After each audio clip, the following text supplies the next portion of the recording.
სიკოდოლიძე არის ქართული კინო. ასე აფასებდნენ ხელოვანები ადამიანს, რომელმაც ქართული კინოს სამყაროში ახალი ეპოქა შექმნა. მისი შემოქმედება ჩვენი ქვეყნისთვის რთულ და წინააღმდეგობებით სავსე წლებს დაემთხვა. თუმცა მან შეძლო რომ შექმნა უნიკალური ხელწერა, რომელიც პირველივე კადრიდან, პირველივე ნოტიდან შეიძლება იცნო. ფილმები, რომლებშიც მუსიკა, ნაცნობი სახეები და რეჟისორის განსაკუთრებული სტილი ერთი სათაურის ქვეშ ექცევა.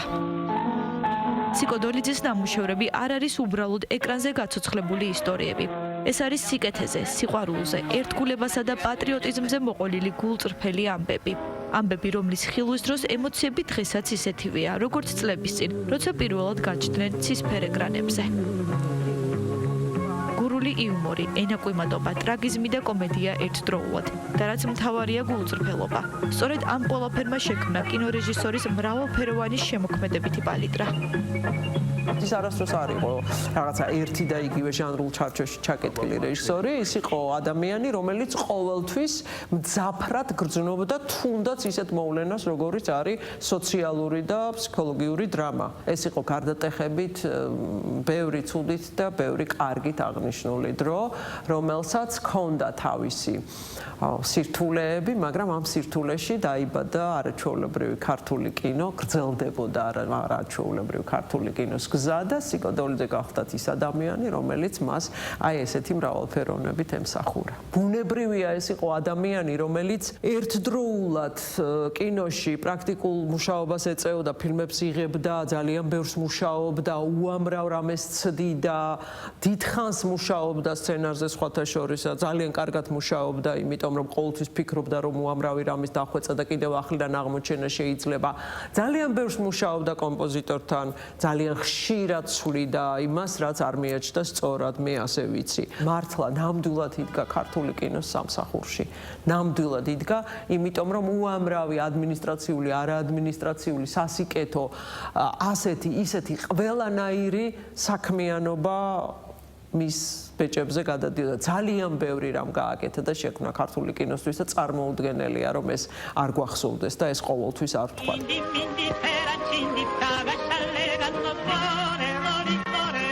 სიკოდოლიძის შემოქმედებითი გზა მუდმივი წინააღმდეგობის დაძლევა იყო. ცენზურის პირობებში ის ახერხებდა ესაუბრა იმაზე, რაც სისტემისთვის ხშირად მიუღებელი იყო.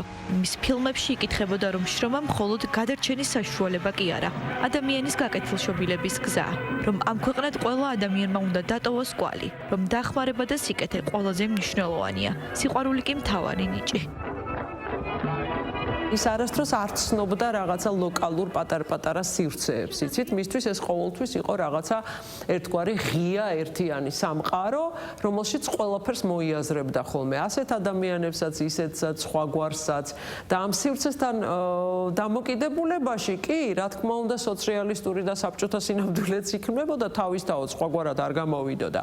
მაგრამ ამასთანავე ეპოქის სახე იქმნებოდა, იგრძნობოდა, იკითხებოდა, ისმინებოდა. გარდა ამისა, ხომ? თქმე იმაშია, რომ მან აი ამ კინომსახიობებთან ურთიერთობის პერიოდში ერთგვარად ეს კულტურა გააღრმავა, დაამკვიდრა, დახვეწა ნამდვილად და შექმნა არა უბრალოდ მარტივად გასაგები და არა მხოლოდ იოლად მისაღები, დადებითი ანუ არყოფითი გმირები, არამედ შექმნა ხასიათები.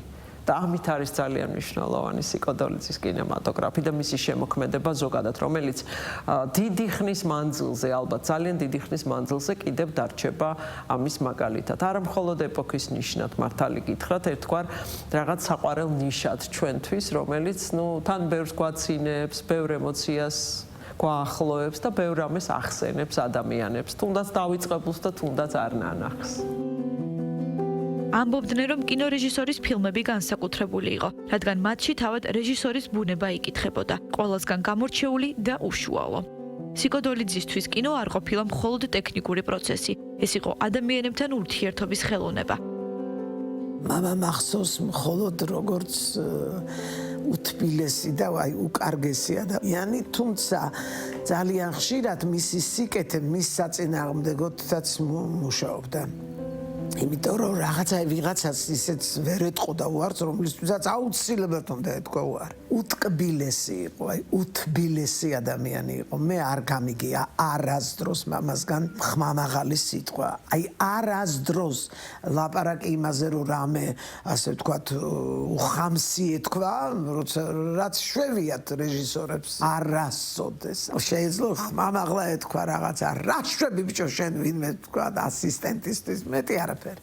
არასდროს ტკბილი, თბილზე თბილი ადამიანი იყო. სიკო იყო პირველ რიგში დიდი, ძალიან დიდი სახელმწიფო მოღვაწე.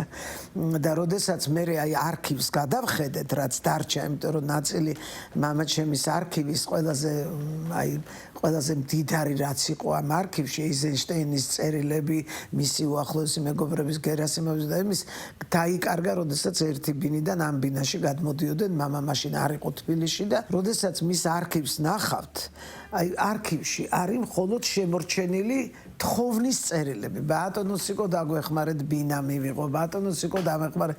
მხოლოდ გავსებულია თხოვნის წერილები, რომელსაც მამა, როგორც მაშინ დეპუტატიც იყო, ნუ რა თქმა უნდა ძალიან ცნობილი პიროვნება იყო, ყოველთვის მიყვებოდა და ასრულებდა.